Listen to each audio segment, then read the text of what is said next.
사령관님, 레이더의 미확인 신호입니다. 어느 해역인가? 16년 전 폭풍함이 실종되었던 바로 제주도 남방 해상입니다. 신호는 현재 그 잠수함이 부상 중임을 나타내고 있습니다. 사령관 박진우 중장의 손에 들려있던 커피잔이 쨍그랑 소리를 내며 바닥으로 떨어져 산산조각이 났습니다. 10년이라?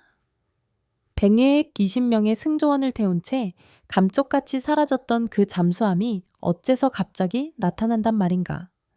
대한민국 해군 구조함이 천천히 접근하는 동안 모두가 숨을 죽이고 있었습니다. 여러분, 안녕하십니까? 미제 사건 파일입니다. 이야기는 2008년 3월 15일로 거슬러 올라갑니다. 그날은 박진우에게 평생 잊을 수 없는 날이 되었습니다.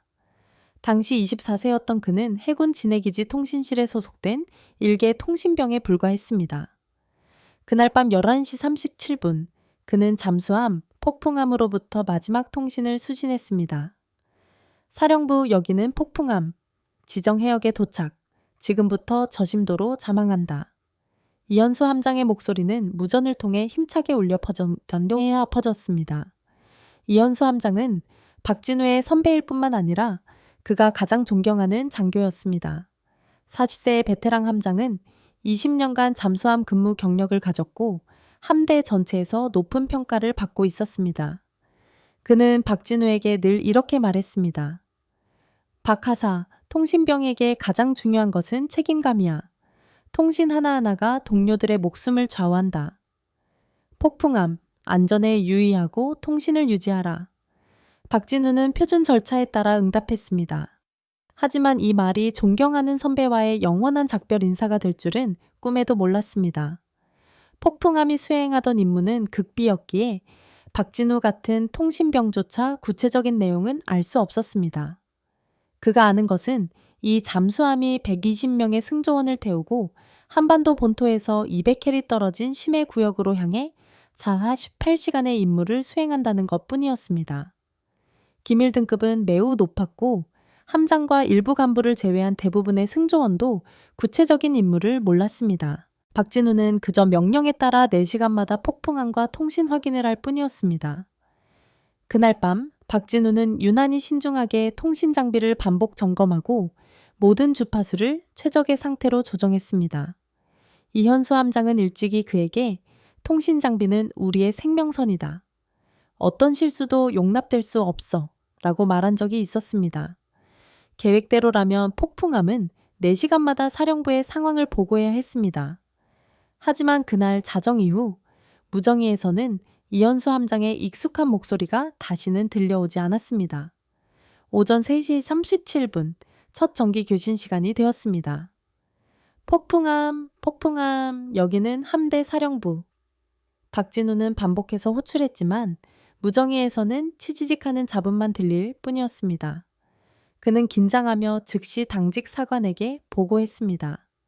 당직 사관도 사태의 심각성을 인지하고 즉시 비상 연락 절차를 개시했습니다.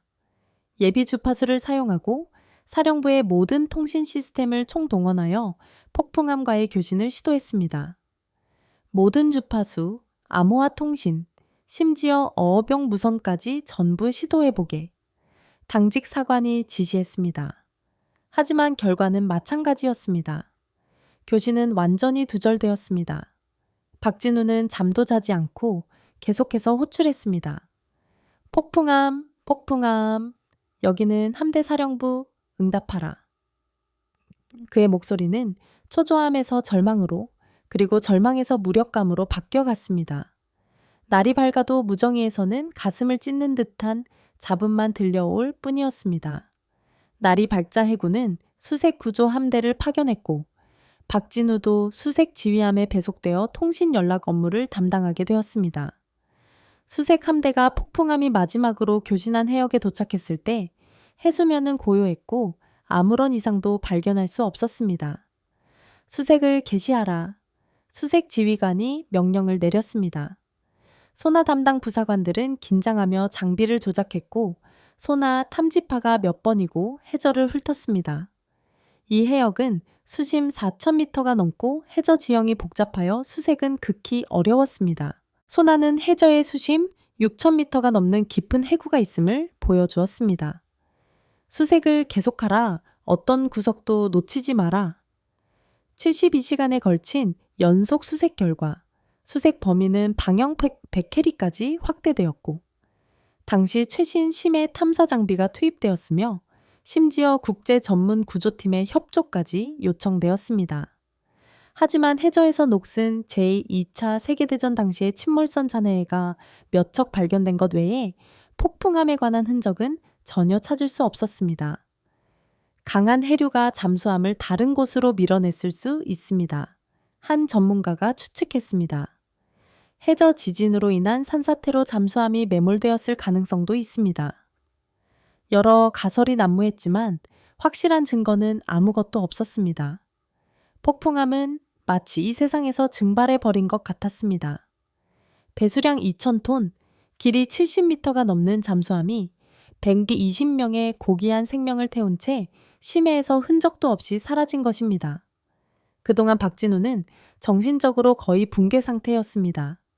그는 이현수 함장이 이렇게 사라졌다는 사실을 받아들일 수 없었습니다.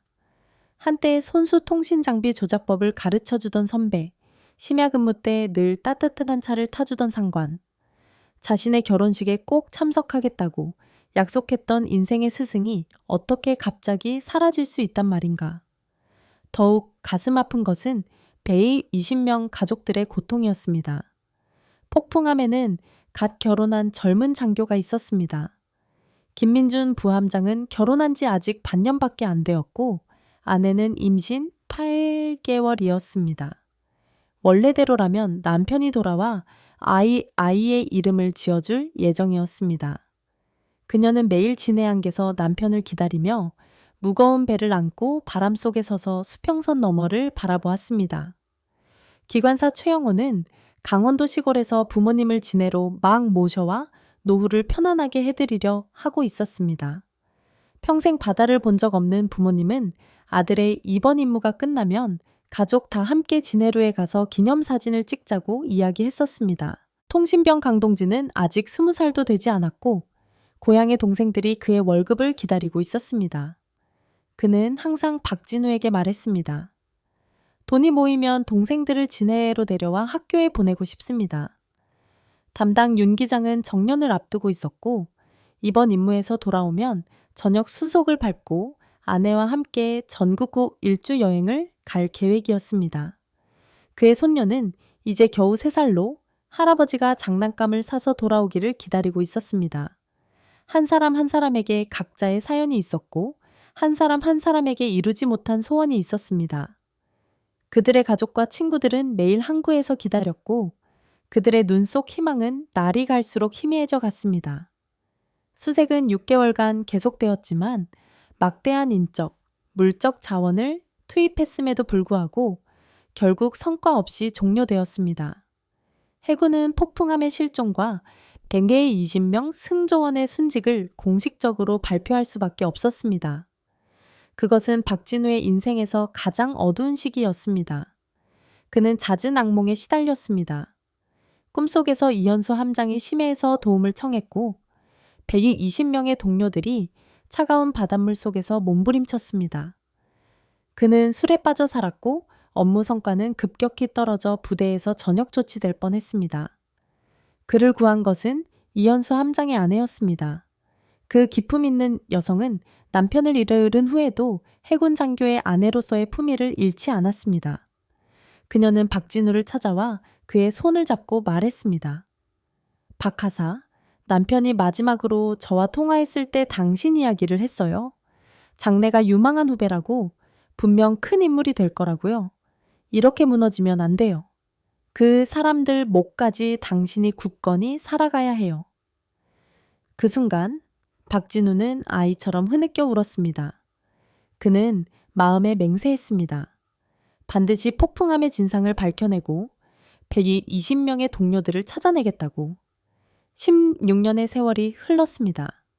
박진우는 과거의 통신병에서 탁월한 능력과 재능으로 대한민국 해군 구조전단의 소장 계급을 단 사령관으로 승진해 있었습니다. 그는 당시의 맹세를 한시도 잊지 않았고 오랜 세월 동안 심해 구조 기술의 발전에 주목하며 언젠가 폭풍암 실종의 미스터리를 풀기를 바랐습니다. 현재의 기술은 16년 전과는 비교할 수 없을 정도로 발전했습니다. 심해 잠수정은 1000m 깊이까지 잠수할 수 있고 고해상도 소나는 해저의 미세한 이상도 발견할 수 있습니다. 위성 위치 확인 시스템의 정확도는 센티미터 단위에 이르렀고 수중 로봇은 수개월간 자율적으로 수색 및 촬영을 수행할 수 있습니다. 박진우는 종종 생각했습니다. 만약 그때 지금의 기술이 있었다면 폭풍암을 찾을 수 있었을 텐데 오랜 세월 동안 그는 그 해역에 대한 관심을 놓지 않았습니다. 새로운 구조 임무로 그 근처를 지날 때마다 그는 추가적으로 수색을 진행하여 새로운 단서가 없는지 확인하도록 요청했습니다. 그는 개인적인 인맥을 동원해 세계 최고 수준의 심해 탐사팀을 초빙하여 그 해역에서 세 차례의 대규모 수색을 실시했지만 모두 성과가 없었습니다. 하지만 그는 결코 포기하지 않았습니다. 해군 내부에서는 그를 집념이 강하다고 말하는 사람도 있었고 폭풍함에 너무 집착한다고 생각하는 사람도 있었습니다. 하지만 박진우는 다른 사람의 평가를 신경 쓰지 않았습니다. 그는 자신이 무엇을 하고 있는지 알고 있었습니다. 120명 동료들의 생사가 불분명한데 어떻게 포기할 수 있겠나? 그는 항상 그렇게 의문을 제기하는 사람들에게 답했습니다. 박진우의 집무실에는 항상 폭풍함의 사진이 걸려 있었습니다.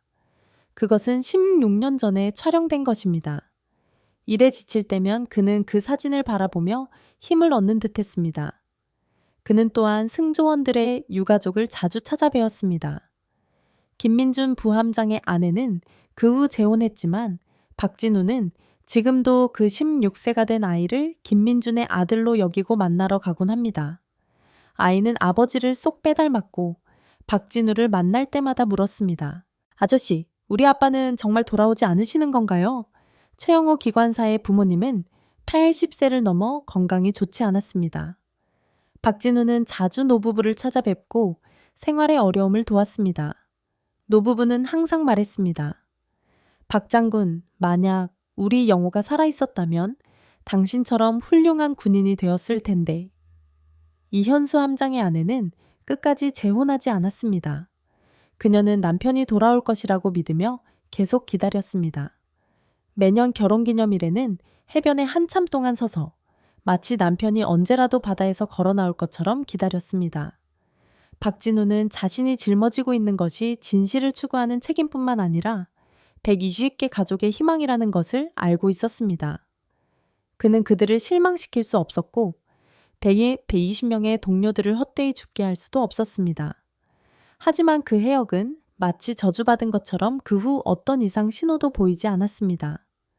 그리고 오늘 2024년 3월 15일, 정확히 16년 후 같은 날, 박진우는 사령부에서 새로운 심해 구조 계획을 검토하고 있었습니다.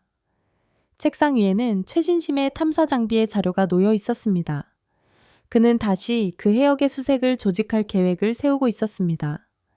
이번에는 최첨단 기술을 총동원할 작정이었습니다.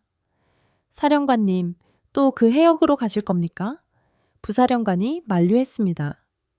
우리는 이미 몇 번이나 수색했습니다. 16년이다. 포기할 수 없어. 박진우의 태도는 단호했습니다. 언젠가는 반드시 단서를 찾을 수 있을 거야. 그때 통신실에서 긴박한 호출음이 울렸습니다. 보고합니다. 사령관님, 레이더의 미확인 목표 포착. 박진우는 즉시 지휘통제실로 달려갔습니다. 당직 장교가 레이더 화면을 가리키며 보고했습니다. 사령관님, 여기를 보십시오. 대형 목표물이 급속히 부상 중입니다. 위치는 동경 126도서 42분, 북위 32도 18분입니다. 거긴 폭풍함이 실종된 해역이잖나? 박진우는 저도 모르게 외쳤습니다. 그의 심장은 격렬하게 뛰었고 레이더 화면 위에서 계속 상승하는 빛점을 응시했습니다.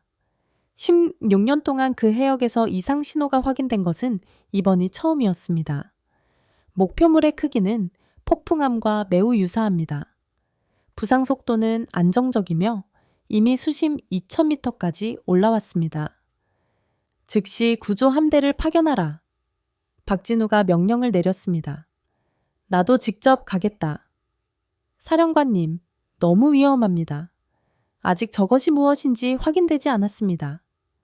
부사령관이 걱정스럽게 말했습니다. 내가 간다고 했다. 박진우의 말투에는 이의를 제기할 여지가 없었습니다. 만약 정말 폭풍함이라면 내가 가장 먼저 그들을 만나야 한다. 30분 후 삼척의 구조함으로 구성된 함대차의 함대가 전속력으로 현장 해역으로 향했습니다. 박진우는 기함의 함교에 서서 쌍강경을 꽉 쥐고 복잡한 감정에 휩싸여 있었습니다. 그는 그것이 정말 폭풍함이기를 바라면서도 가장 보고 싶지 않은 결과를 마주하게 될까 두려웠습니다. 지금 6년이다. 만약 정말 폭풍함이라면 아내 동료들은 아직 살아있을까? 설령 살아있다 해도 그들은 이 기나긴 16년을 어떻게 보냈을까? 보고, 목표 계속 부상 중, 해수면까지 500m 남았습니다. 통신병이 보고했습니다.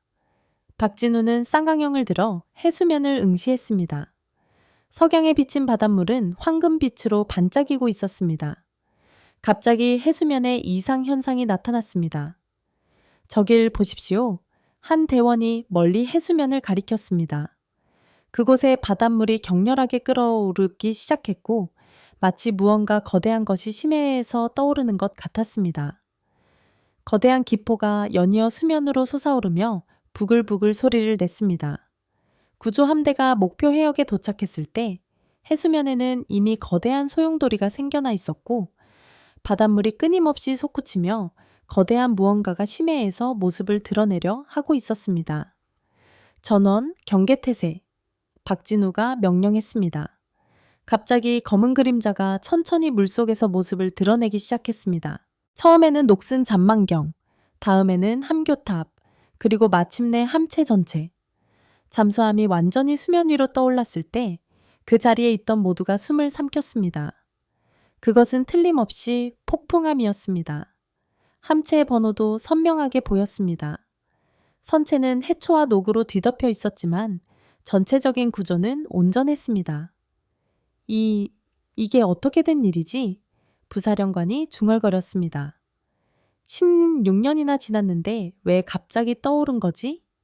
박진우도 충격을 받았지만 그 이상으로 흥분했습니다. 접근 준비, 의료팀, 기술 전문가, 전원 위치로. 구조함은 천천히 폭풍함에 접근했습니다. 의료진과 기술 전문가들은 긴장하며 장비를 준비했고 모두의 얼굴에는 긴장과 기대가 어렸습니다. 16년, 그들은 마침내 폭풍함을 발견한 것입니다. 하지만 동시에 큰 의문도 떠올랐습니다. 이 잠수함은 16년 동안 대체 어디에 있었는가? 왜 오늘 갑자기 부상했는가? 그리고 함내의 120명 승조원들은 지금 어떤 상태인가? 사령관님, 이상 현상 발견!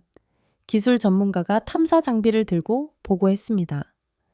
잠수함 주변의 자기장이 매우 불안정하며 온도도 정상 해수보다 5도 높습니다. 박진우는 미간을 찌푸렸습니다. 이 현상들은 기묘했습니다. 16년간 심해에 있던 잠수함 주변에서 왜 이런 이상 현상이 일어나는 것일까? 그런 거는 나중에 확인하고 접근 준비를 서둘러라. 접근 준비는 긴장 속에서 진행되었습니다. 의료팀은 120명분의 산소호흡기, 응급약품, 영양액을 준비했습니다. 함내 승조원들이 심각한 영양실조에 빠졌을 가능성을 고려하여 대량의 포도당과 비타민 주사액도 마련했습니다. 기술 전문가들은 다양한 검사 장비를 휴대하고 잠수함 내부 환경을 전면적으로 조사할 준비를 마쳤습니다. 공기질 검사기, 방사선 측정기, 유독가스 탐지기 등 모든 장비가 동원되었습니다. 심리 상담사들도 준비를 마쳤습니다. 16년간의 고립을 경험한 승조원들은 심각한 정신적 외상을 입었을 가능성이 있었습니다. 그들은 진정제와 항구울제를 준비하며 만일의 사태에 대비했습니다. 박진우는 자신이 가장 먼저 잠수함에 들어가겠다고 주장했습니다. 사령관님, 먼저 저희가 상황을 확인하고 오겠습니다. 기술 전문가가 만류했습니다. 내부 상황이 불분명합니다. 너무 위험합니다. 아니, 내가 가야 한다. 박진우의 태도는 단호했습니다. 만약 안에 생존자가 있다면 내 얼굴을 봐야 더 안심할 수 있을 것이다. 박진우의 말은 옳았습니다. 폭풍함의 승조원 대부분은 그를 알았고 특히 고참들은 그가 이현수 함장에게 가장 총애받던 후배라는 것을 알고 있었습니다. 만약 그들이 정말 함내에서 16년을 기다렸다면 박진우의 얼굴을 보면 조금은 안도할 것이었습니다. 구조함은 천천히 폭풍함의 측면에 접근했습니다. 가까이서 본 폭풍함의 모습은 놀라움과 혼란을 동시에 안겨주었습니다.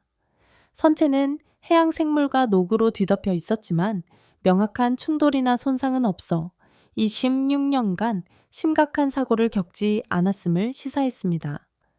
더욱 기묘한 것은 잠수함의 비상 해치가 완전히 밀폐된 상태로 함내가 비교적 양호한 환경을 유지하고 있을 가능성을 보여주었다는 점입니다. 대기 조사를 시작하라. 기술 전문가가 탐사기를 잠수함의 통풍 밸브에 가까이 댔습니다. 몇 분 후 검사 결과가 나왔습니다. 보고합니다. 사령관님, 함내 산소 농도 20ppm, 이산화탄소 농도 정상, 유독가스는 검출되지 않았습니다. 믿을 수 없군. 박진우도 충격을 받았습니다. 16년간 심해를 표류하던 잠수함 내부가 인간이 생존 가능한 환경을 유지하고 있다니 과학적으로는 거의 불가능한 일이었습니다. 방사선 수치 정상입니다. 오히려 외부보다 낮은 수치입니다. 이 결과에 모두가 혼란에 빠졌습니다. 원자력 잠수함의 원자로가 16년간 가동되었다면 방사선 수치가 높아야 정상입니다. 왜 외부보다 낮다는 말인가? 해치 개방 준비. 기술자들이 신중하게 절단 도구를 조작하며 폭풍함의 비상해치를 열 준비를 시작했습니다. 박진우는 방호복을 착용하고 방독면을 썼으며 손에는 강력한 손전등을 들고 있었습니다. 그의 뒤에서는 의료팀이 들것과 응급 키트를 준비하며 함내에 생존자가 있을 경우에 대비했습니다.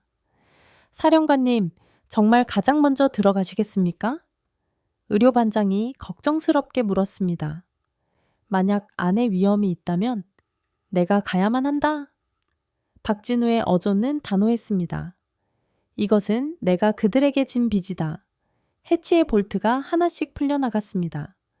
볼트가 하나 풀릴 때마다 박진우의 심장 박동은 빨라졌습니다. 16년의 기다림, 16년 몸이 적어내내 16년의 절망, 16년의 죄책감이 지금 이 순간에 답을 얻으려 하고 있었습니다. 마지막에서 두 번째 볼트입니다. 사령관님. 기술자가 보고했습니다. 박진우는 심호흡을 했습니다. 그의 등은 이미 땀으로 축축했습니다. 그는 여러 가능성을 상상했습니다. 함내는 텅 비어 있을 수도 있고 해골만 남아 있을 수도 있습니다. 혹은 마지막 볼트입니다. 사령관님. 박진우는 직접 앞으로 나아가 마지막 볼트를 돌렸습니다. 철컥 하는 소리와 함께 해치의 밀폐가 완전히 풀렸습니다. 열겠다. 여러 명의 기술자가 힘을 합쳐 무거운 해치를 밀었습니다. 해치는 끼익 소리를 내며 천천히 바깥쪽으로 열렸습니다. 오래된 공기가 안에서 흘러나왔지만 의외로 그 공기는 상상했던 것만큼 불쾌한 냄새가 나지 않았습니다. 박진우는 손전등을 들어 안을 비췄습니다. 빗줄기가 어둠을 꿰뚫고 함내의 광경을 비춰냈습니다. 다음 순간 박진우는 온몸이 얼어붙었습니다. 그는 눈을 크게 뜨고 함내를 응시하며 마치 세상에서 가장 믿을 수 없는 광경을 본 듯했습니다. 뒤에 있던 기술자들이 재촉했습니다. 사령관님, 무슨 일입니까? 안의 상황은 어떻습니까? 하지만 박진우는 그저 그 자리에 못 박힌 듯 서서 한 걸음도 움직이지 못했고 손에 든 손전등마저 떨고 있었습니다. 그는 입을 열었지만 아무 소리도 내지 못했고 마치 가위에 눌린 것 같았습니다. 사령관님, 정신 차리십시오. 모두 뒤에 있던 대원들이 초조하게 외쳤습니다. 박진우는 여전히 해치 입구에 미동도 않고 서 있었고 마치 돌처럼 굳어버린 듯 했습니다. 그의 호흡은 거칠어졌고 이마에는 식은땀이 송골송골 맺혔으며 방호복 안의 셔츠는 이미 땀으로 흠뻑 젖어 있었습니다. 제가 보겠습니다. 의료반장이 박진우 옆으로 비집고 들어와 마찬가지로 손전등으로 함내를 비춰주었습니다. 다음 순간 이 경험컴 많은 군의관 역시 망연자실했습니다. 손전등이 그의 손에서 미끄러져 해치 가장자리에 부딪히며 쿵 하는 소리를 냈습니다. 말도 안 돼. 의료반장이 중얼거렸고 그 목소리는 놀라움과 공포로 가득 차 있었습니다. 다른 대원들도 더 이상 호기심을 참지 못하고 차례차례 해치 입구로 모여들었습니다. 그들이 함내의 광경을 똑똑히 보았을 때 모두가 눈앞의 광경에 완전히 압도당했습니다. 어떤 이는 무의식적으로 몇 걸음 뒤로 물러났고 어떤 이는 놀라 소리를 질러들었으며 또 어떤 이는 그 자리에 주저앉아 버렸습니다. 지휘부? 지휘에 연락해. 한 기술 전문가가 떨리는 손으로 무정이를 잡았지만 말이 중간에 끊기고 말았습니다. 함내의 광경은 모든 사람의 인식을 완전히 뒤엎는 것이었고 그 충격은 말로 표현할 수 없었습니다. 모두가 자신의 세계관이 이 순간 산산조각 나는 것을 느꼈습니다. 16년? 박진우가 마침내 목소리를 냈지만 그 목소리는 모기 소리처럼 가늘었습니다. 그들은 말을 잇기도 전에 박진우는 갑자기 무릎이 꺾이며 뒤로 쓰러질 뻔했습니다. 두 명의 대원이 재빨리 그를 부축했습니다. 이때 박진우는 사령관으로서의 냉정을 완전히 잃고 있었습니다. 그의 얼굴은 종이처럼 창백했고 눈에는 믿을 수 없다는 눈물이 가득했으며 입술은 계속해서 떨리고 있었습니다. 함내의 그 광경은 이 백전노장의 군인을 한순간에 무너뜨렸습니다. 상식을 초월한 그 광경, 인류 인식의 한계에 도전하는 그 영상은 그 자리에 있던 모든 사람을 깊은 충격에 빠뜨렸습니다. 박진우는 눈을 감았다가 다시 떴습니다. 방금 본 것이 환각이기를 바랐습니다. 하지만 그가 다시 함내를 보았을 때 저 이해할 수 없는 광경은 여전히 선명하게 눈앞에 펼쳐져 있었고 마치 무거운 망치로 그의 심장을 내리치는 것 같았습니다. 박진우가 다시 용기를 내어 안을 들여다보았을 때 눈앞의 광경은 여전히 믿기 어려웠습니다. 함내의 120명 승조원들은 각자의 위치에 정연하게 앉아 있었고 모두가 근무 중의 자세를 유지하고 있었습니다. 조타수는 양손으로 조타기를 잡고 있었고 레이더 담당은 레이더 화면에 몸을 기울였으며 통신병은 헤드폰을 착용한 채였습니다. 그들은 마치 막 잠든 것처럼 얼굴색은 혈색이 좋았고 표정은 평온했으며 가슴은 희미하게 오르내리고 있었습니다. 가장 충격적인 것은 이 승조원들의 모습이 16년 전과 똑같았다는 것입니다. 박진우는 함장석에 앉아있는 이현수 함장을 알아봤습니다. 여전히 40대의 얼굴이었고 세월의 흔적은 조금도 없었습니다.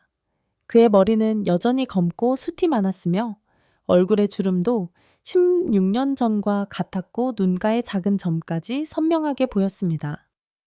김민준 부함장은 부함장석에 앉아 있었고 30대 초반의 젊은 모습 그대로였으며 턱에 가짜란 수염 자국마저 당시와 똑같았습니다. 통신사 최영호는 헤드폰을 쓴 채 통신대에 기대어 있었고 25살도 채 안 되어 보였으며 젊음 특유의 앳된 모습이 얼굴에 남아 있었습니다. 소나 담당 윤 기장은 소나 장비 앞에 앉아 있었고 모두 그를 윤 기장님이라고 불렀지만 보기에는 아직 50세 그대로였고 하루도 늙지 않았습니다. 기관장은 장비를 점검하는 자세를 유지하고 있었고 손에는 공구를 든 채 마치 다음 순간에라도 작업을 재개할 것 같았습니다. 항해사의 젊은 장교는 해도에 몸을 기울인 채 손가락에는 연필이 끼워져 있었고 해도에 표시된 항로가 선명하게 보였습니다. 어떻게 이런 일이? 시간이 멈춰버리기라도 한 건가? 박진우는 마음속으로 외쳤습니다. 의료반장은 떨리는 손으로 이현수 함장의 맥을 짚었고 몇 초 후 창백한 표정으로 보고했습니다. 보고합니다, 사령관님. 맥박 있습니다. 심박수 분당 70회 완전히 정상입니다. 1030.5도, 이것도 정상. 호흡 안정적이고 혈압도 정상입니다. 그들은 살아 있습니다. 혈중 산소 포화도를 확인해 의료반장이 조수에게 지시했습니다. 98% 완전히 정상입니다. 동공 반응도 정상, 빛에 대한 반사도 민첩합니다. 이 소식은 그 자리에 있던 모두에게 천둥처럼 충격을 주었습니다. 살아있다니 16년이나 지났는데 그들은 아직 살아있었고 게다가 마치 막 잠든 것 같았습니다. 다른 사람들도 확인해. 박진우는 마음의 동요를 필사적으로 억누르며 명령을 내렸습니다. 의료팀은 신속하게 흩어져 함내 승조원들의 상태를 한 명씩 확인했습니다. 검사 결과는 매번 같았습니다. 심박 정상, 천 정상, 혈압 정상, 호흡 안정. 사령관님, 이건 정말 믿을 수 없습니다. 한 간호사가 흥분해서 말했습니다. 그들의 생명 징후는 매우 안정적이며 마치 건강한 성인이 막 잠에서 깬 것 같습니다. 피부에는 탄력이 있고 근육도 위축되지 않았습니다. 다른 의사가 덧붙였습니다. 이건 의학적으로 전혀 불가능합니다. 사람이 16년간 정지 상태에 있었다면 근육은 벌써 위축되었어야 합니다. 박진우는 조심스럽게 이현수 함장 곁으로 다가갔습니다. 한때 함께했던 선배. 16년 동안 계속 그의 꿈에 나타났던 스승이 지금 눈앞에 있었습니다. 함장님, 선배님. 그는 떨리는 목소리로 조용히 불렀습니다. 이현수 함장의 눈꺼풀이 희미하게 움직이고 눈썹이 살짝 찌푸려졌습니다. 마치 깊은 잠에서 깨어나려 애쓰는 것 같았습니다. 그리고 그는 천천히 눈을 떴고 그 시선은 멍한 상태에서 점차 뚜렷해졌습니다. 그가 박진우를 보았을 때 얼굴에는 익숙한 미소가 떠올랐습니다. 수년 전과 똑같이 온화한 미소였습니다. 박소령, 자네가 왜 여기에 있나? 임무는 끝났나? 지금 몇 시지? 꽤 오래 잔 것 같은데. 박진우는 더 이상 눈물을 참을 수 없었고 눈물이 쏟아져 나왔습니다. 선배님, 당신은 16년 동안 실종 상태였습니다. 꼬박 16년입니다. 16년? 이현수 함장은 당혹스러운 표정으로 일어나려 했습니다. 박소령, 무슨 농담을 하는 건가? 16년이라니 말도 안 돼. 고작 몇 시간 잠들었을 뿐이라고 느끼는데. 그는 주위를 둘러보고 낯선 얼굴들과 현대적인 구조 장비를 보고 더욱 미간을 찌푸렸습니다. 이 사람들은 누구지? 왜 우리 잠수함에 이렇게 많은 사람이 있는 건가? 장비도 꽤 좋아 보이는데. 이현수 함장이 깨어나자 다른 승조원들도 차례차례 눈을 뜨기 시작했습니다. 그들도 모두 똑같이 혼란스러운 과정을 겪었습니다. 먼저 눈꺼풀이 떨리고 다음으로 천천히 눈을 뜨고 멍한 표정을 짓다가 마지막으로 눈앞의 광경에 충격을 받았습니다. 김민준 부함장은 눈을 비비며 천천히 일어났습니다. 무슨 일이야? 왜 이렇게 많은 사람이 우리 함내에 있는 거지? 우리는 임무 중 아니었나? 지금 상황이 어떻게 된 건가? 그는 박진우의 어깨에 있는 장성 계급장을 보고 더욱 당황했습니다. 박소령, 그 계급장은 뭔가? 언제 진급했나? 통신사 최영호는 박진우의 계급장을 보고 놀라 소리쳤습니다. 박진우 선배님, 어떻게 사령관이 되셨습니까? 어제까지는 그냥 하사 아니었습니까? 저건 장성 계급장이잖아요. 대체 어떻게 된 겁니까? 꿈이라도 꾸는 건가요? 소나 담당 윤 기장은 일어나 주위를 둘러보았습니다. 이 사람들은 누구지? 왜 우리 잠수함에 이렇게 낯선 사람들이 있는 거야?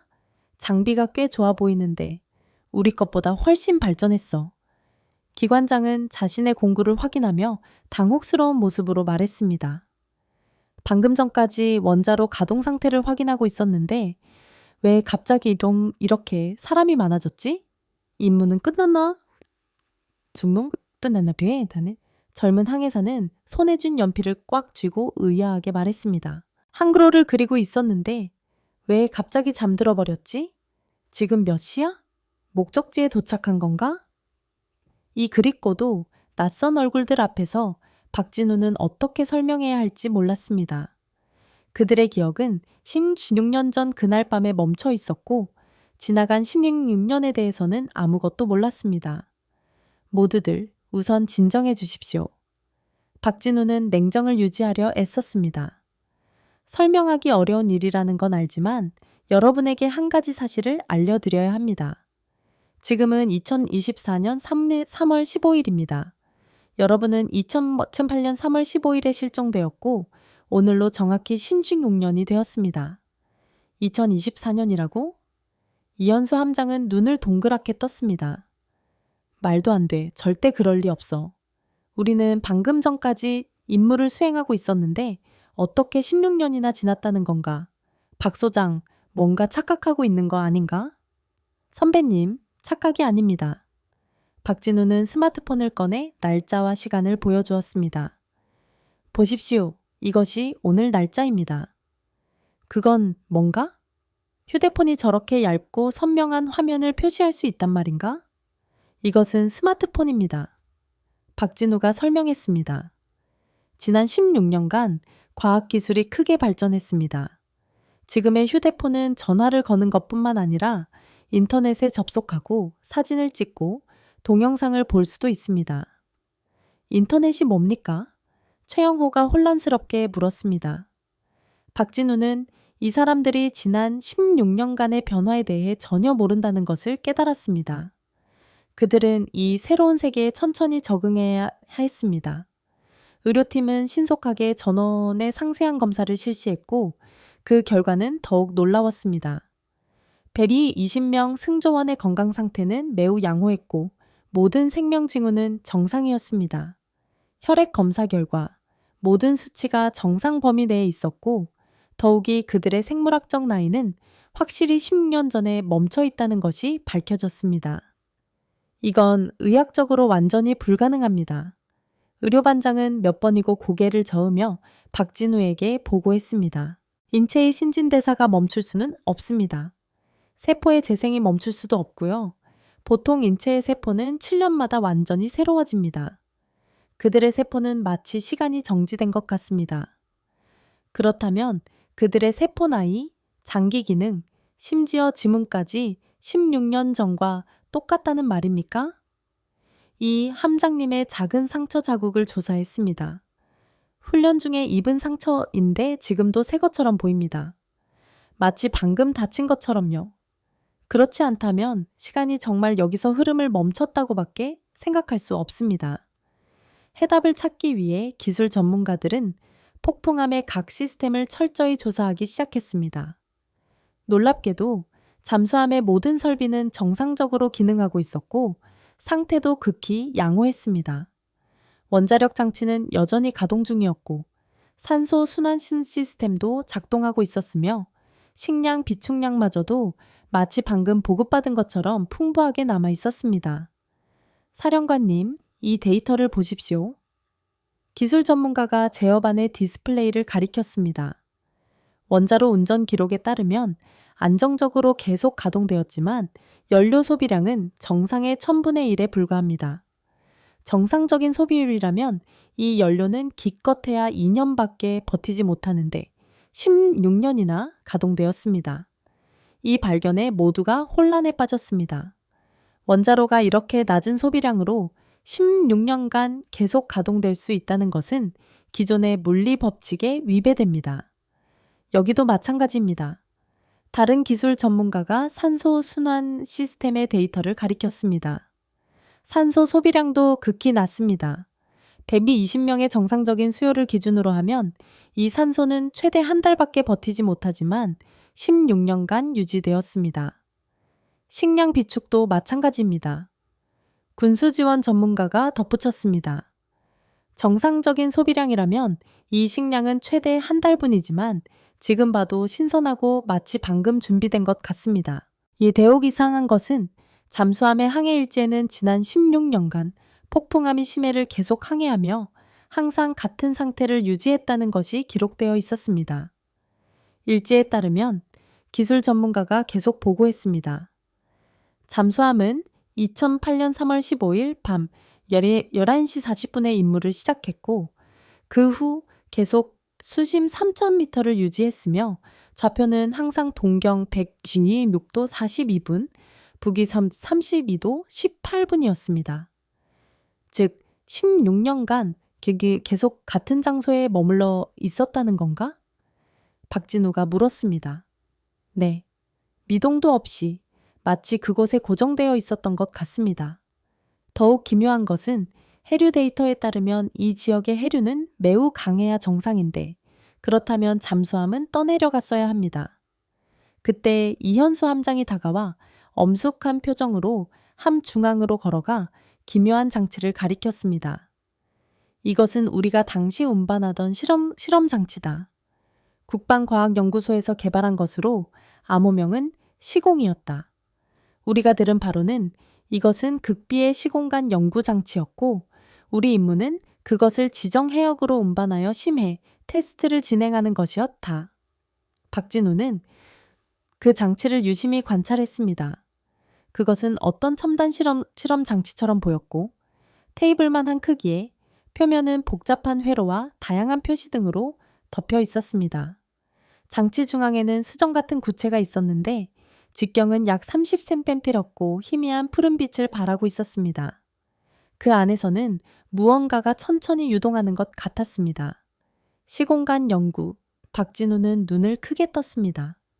그건 어떤 원리입니까?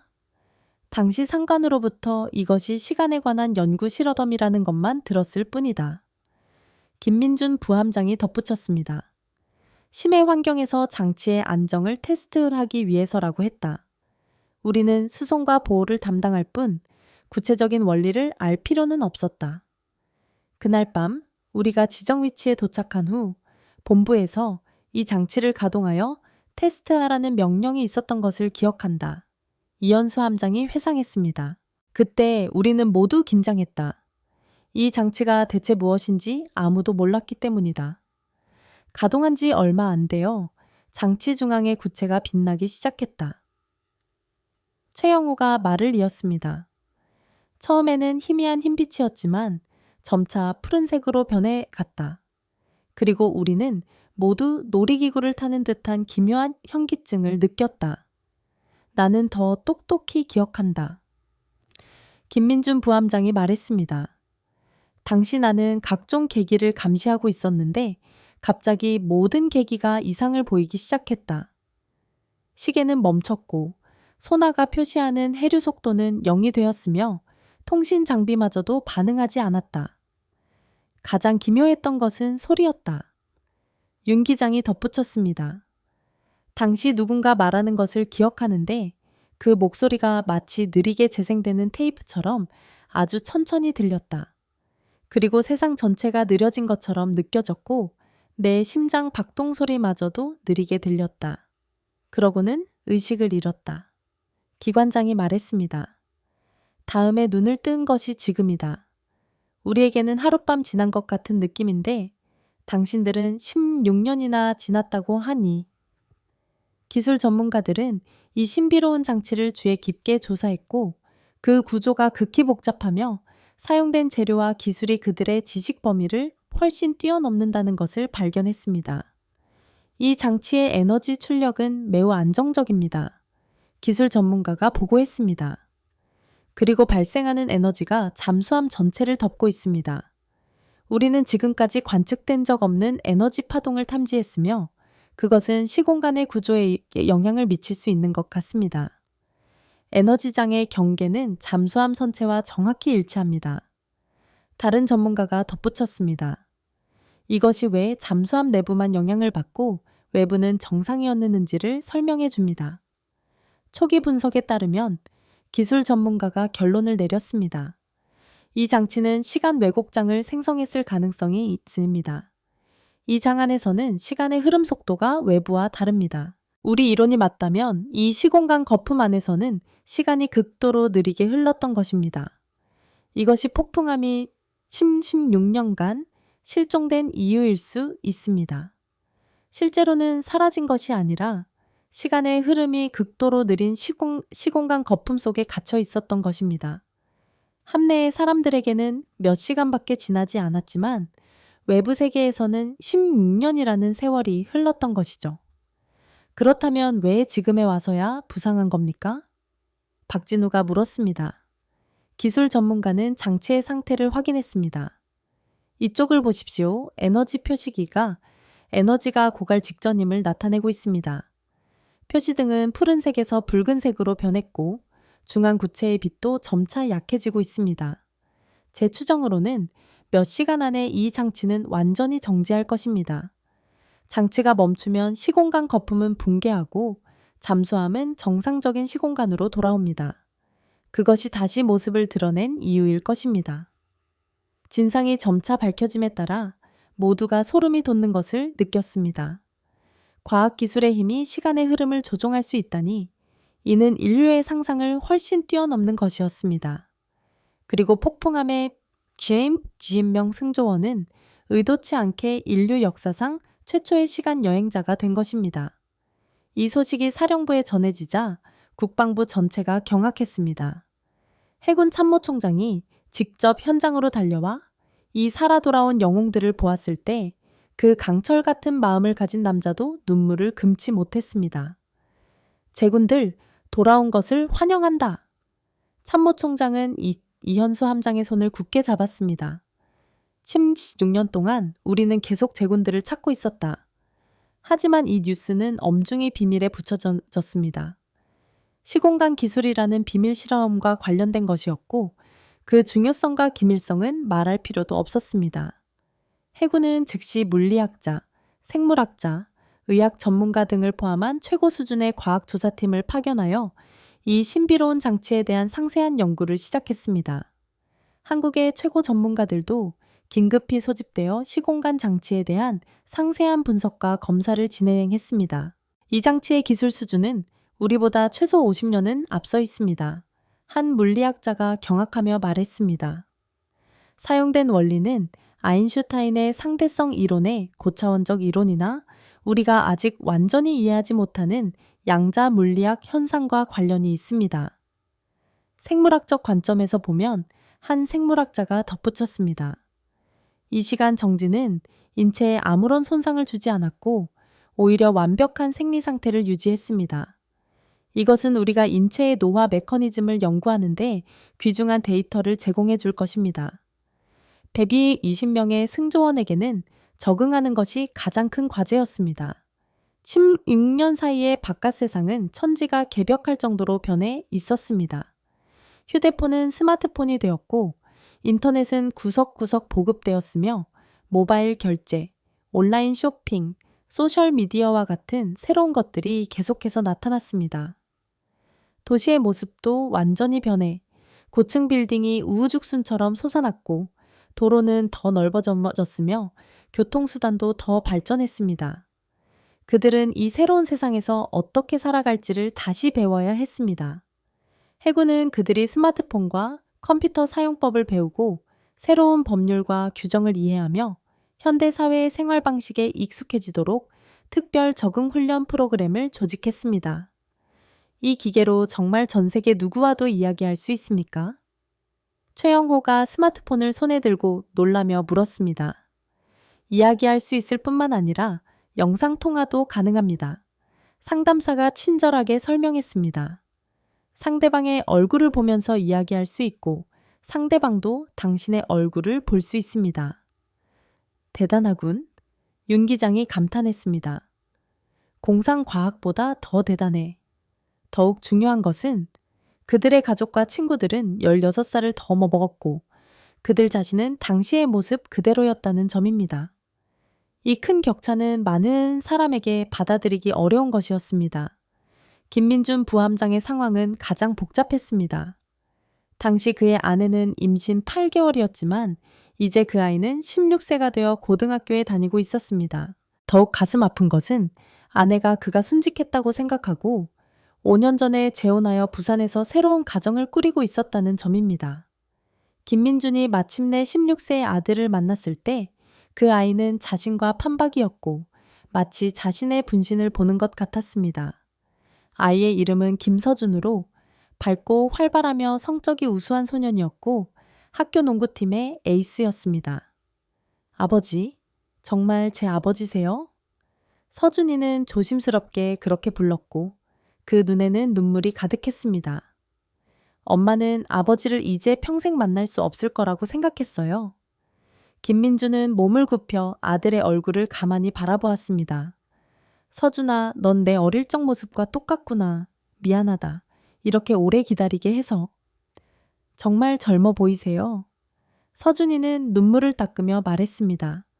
마치 형 같아요. 반 친구들도 아버지가 제 아빠라고 믿지 않을 거예요. 엄마의 선택은 이해할 수 있다. 김민주는 눈물을 참으며 아들에게 말했습니다. 16년이나 지났으니 그녀가 계속 기다릴 수는 없었을 거야. 지금은 행복하게 지내니? 서준이는 대답했습니다. 엄마는 잘 지내세요. 새아버지도 저희에게 잘해주세요. 하지만 그는 잠시 망설였습니다. 계속 아버지를 생각했어요. 언젠가 돌아오실 거라고 계속 생각했어요. 김민주는 아들을 끌어안았습니다. 어떤 일이 있어도 너는 영원히 내 아들이다. 그건 절대 변하지 않아. 네가 성장하는 모습을 놓쳤지만 앞으로는 전력으로 메워줄게. 최영호의 상황도 마찬가지로 마음 아팠습니다. 강원도에 계신 그의 부모님은 80세를 넘어 건강이 좋지 않았고 어머니는 치매를 앓고 있었습니다. 그들이 아들이 20대 시절의 모습 그대로인 것을 보았을 때 감격에 겨워 정신을 잃을 뻔했습니다. 26년 동안 매일 내 생각을 했다. 어머니는 깨어난 후 기억은 희미했지만 그럼에도 아들을 알아보고 그를 껴안고 오열했습니다. 다시는 못 볼 줄 알았다. 이대로 평생 못 볼 줄 알았어. 네 아버지는 몸은 아직 비교적 건강했지만 머리는 새하얗게 변했고 걸으려면 지팡이가 필요했습니다.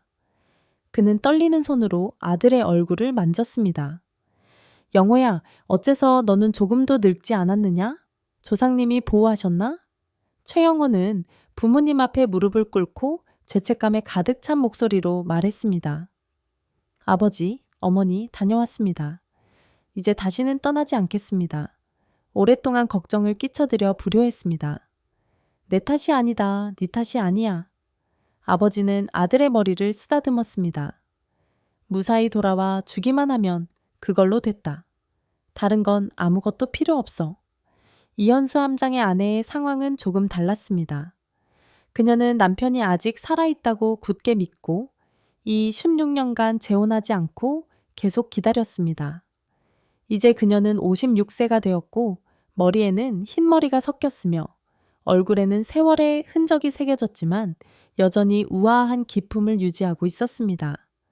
그녀가 40세 시절의 모습 그대로인 이현수 함장을 보았을 때 두 사람은 몇 미터 떨어져서 서로를 바라보았고 시간은 마치 그 순간에 멈춘 것 같았습니다. 당신, 정말 당신이에요? 아내가 떨리는 목소리로 물었습니다. 나야, 돌아왔어. 이현수 함장은 아내에게 달려가 두 사람은 서로를 끌어안았습니다. 당신이 돌아올 거라고 믿었어요. 아내는 울면서 말했습니다. 16년을 기다렸지만 조금도 후회하지 않아요. 사람들은 내가 바보라고 했어요. 새로운 인생을 시작해야 한다고요. 하지만 나는 당신이 아직 살아있고 나를 데리러 돌아올 거라고 믿었어요. 미안해. 이렇게 오래 기다리게 해서. 이현수 함장은 아내의 얼굴을 부드럽게 쓰다듬었습니다. 고생 많았지. 고생이라니요? 아내는 고개를 저었습니다. 당신이 돌아왔으니 우리는 다시 시작할 수 있어요. 나는 늙어버렸지만 당신은 아직 이렇게 젊은데. 내 마음속에서는 당신이 가장 아름다워. 이현수 함장은 애정을 담아 말했습니다. 나이는 중요하지 않아. 중요한 건 우리가 다시 함께 있을 수 있다는 거야. 박진우에게도 이 재회는 인생의 큰 전환점이었습니다. 그는 마침내 76년 전의 맹세를 지키고 실종되었던 동료들을 찾아낸 것입니다. 그리운 얼굴들을 보고 그는 전에 없던 만족감을 느꼈습니다. 선배님, 제 결혼식에 참석하겠다고 약속하신 거 기억하십니까? 박진우가 이현수 함장에게 말했습니다. 16년 늦어버렸지만 그 약속은 아직 유효합니까? 이현수 함장은 웃었습니다. 물론 유효하지. 다만 지금의 내가 자네보다 젊어 보이니 증인으로서는 조금 어울리지 않는 것 아닌가? 그럴 리가 있습니까? 당신은 영원히 제 선배님이십니다. 박진우는 진지하게 말했습니다.